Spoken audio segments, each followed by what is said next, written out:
C'est sûr que dès que tu te mets à creuser, tu sais pas ce qui va arriver. Quand on a creusé, on n'a pas pu aller autant profond qu'on aurait voulu. Fait qu'on a trouvé de l'eau plus vite qu'on pensait. Puis bien, la première chose que je me suis dit, j'étais oh boy, OK, ça veut dire plus de voyages de terre, plus de voyages de roche, plus de matériel sur le terrain. Puis bien, inévitablement, déjà, dès le jour 1, on estime des dépassements de coûts. Caro et moi, on a vraiment quand même été déstabilisés, là, parce que c'est quand même quelque chose qui avait de l'impact à plusieurs niveaux. Mais c'est ça, regarde, il faut s'ajuster. Pour terminer notre programme, position qui permettra à Dans un projet comme ça, c'est tellement important d'être bien entouré. Et un des gros enjeux, c'est bien sûr le financement.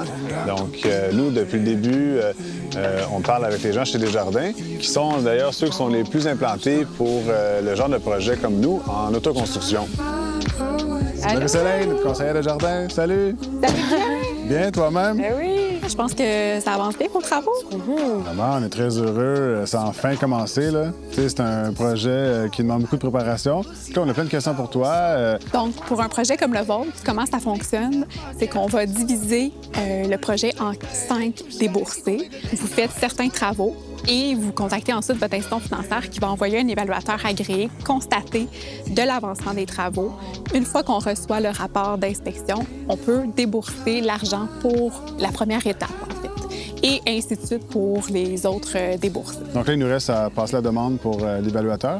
Oui. Puis, OK, fait qu'on va te préparer ça. On va te préparer aussi tous les chiffres nécessaires. Puis on espère que ça va bien se passer pour le premier déboursé. Je m'occupe de ça. Je contacte l'évaluateur qui va venir vous voir sous peu pour attester de l'avancement de vos travaux. OK, super. Bien, justement, nous, on a le chantier qui continue à rouler. Fait que merci d'être passé. Bien apprécié. Ça me fait tellement plaisir. Merci accompagné. à vous deux. Merci pour votre accueil. Puis, on se revoit bientôt. Absolument. Bon, on va aller voir Jacob. Ben oui, allons-y. Il y a Audrey qui passe aujourd'hui aussi. C'est vrai, il y a Audrey aussi. Puis notre entrepreneur. Fait du monde à gérer un chantier, hein? Quand même. On va s'en sortir, hein?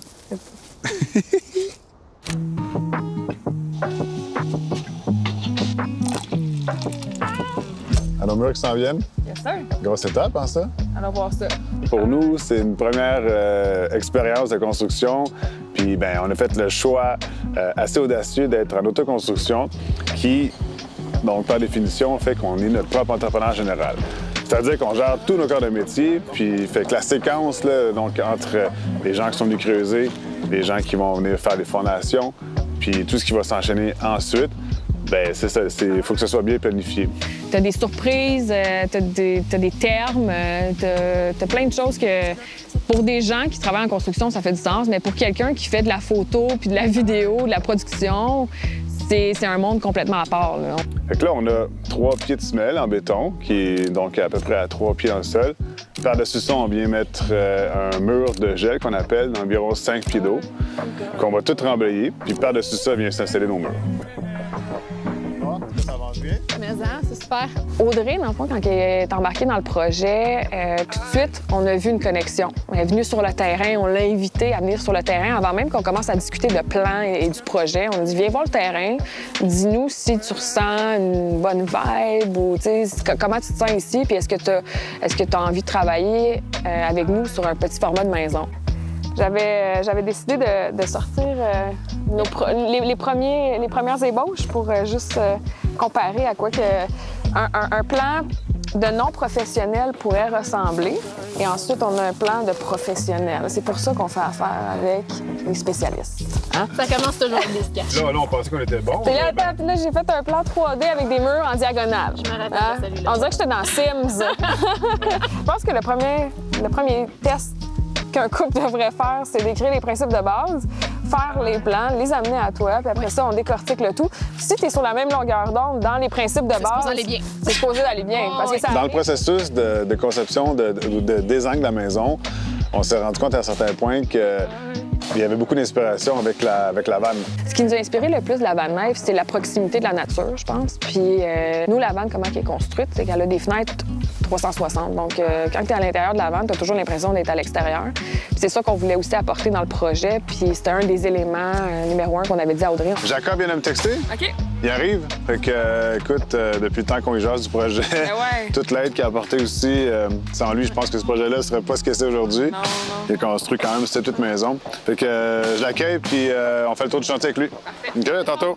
Ben, on a un bon ami, Jacob, qui, lui, a vécu dans un autobus avec sa petite famille pendant un bout de temps, puis une approche, tout ce qui est maison alternative, là, pour lui, c'est comme une deuxième nature. J'ai rencontré Julien puis Caro dans des événements avec GoVan. J'étais dans une transition à ce moment-là, il y a environ 4 ans. Moi, je viens du monde de la construction.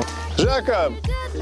Merci d'être venu, man. Yes! Wow! Quelle aventure, pour vrai. Ben oui, c'est fou de voir comment, en fait, ça prend forme, là. Ouais, ça va passer vite, des plans à ça, là.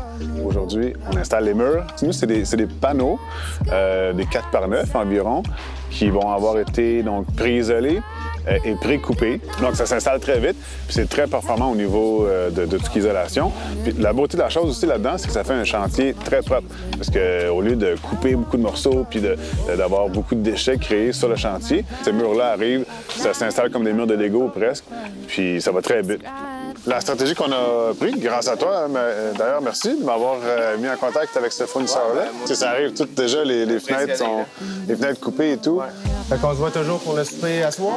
Ah, ce serait vraiment cool. Ça fait longtemps qu'on a vu ta famille, puis sortir du chantier, ça va nous faire du bien un peu. Ouais. On vous attend. Vous textez quand vous partez, puis... Super, on ferme le chantier, puis on s'en vient. Yes, à plus! Tantôt!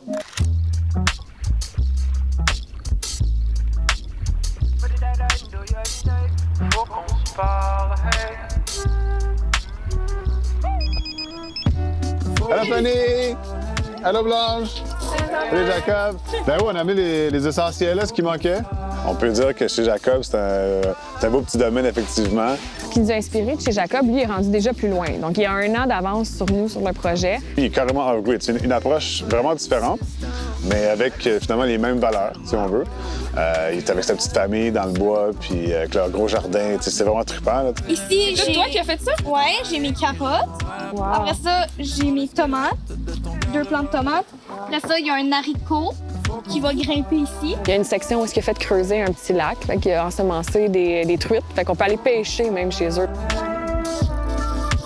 La dynamique sur le terrain est vraiment trippante, tu sais. Puis lui, il est full solaire. Puis je vois comment ses enfants jouent sur le terrain. Je pense qu'il y a 6-7 acres. Ça borde un parc national en plus. La maison est petite, mais déjà, c'est une vie générationnelle. Fait que lui, il a son père qui a une petite portion de la maison.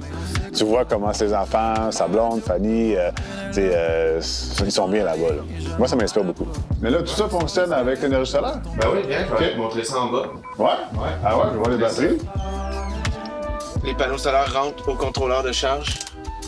Le contrôleur de charge, lui, il décide quand il y a assez de courant d'accumuler dans nos batteries, nos accumulateurs ici. On a 8 batteries de 430 ampères. On en a en masse.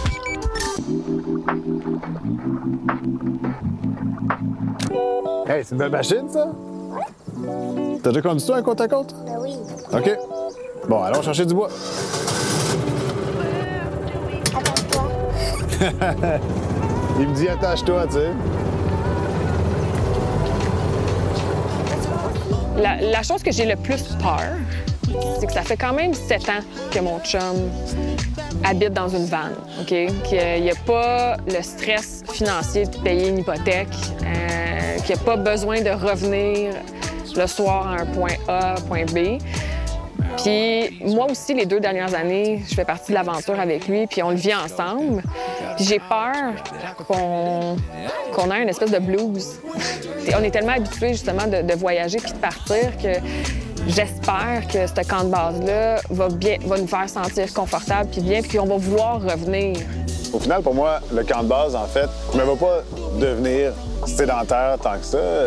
Pour moi, c'est vraiment l'endroit où je vais venir revenir. Quand je reviens au Québec, je passe par ici. Au lieu d'aller voir la famille, les amis.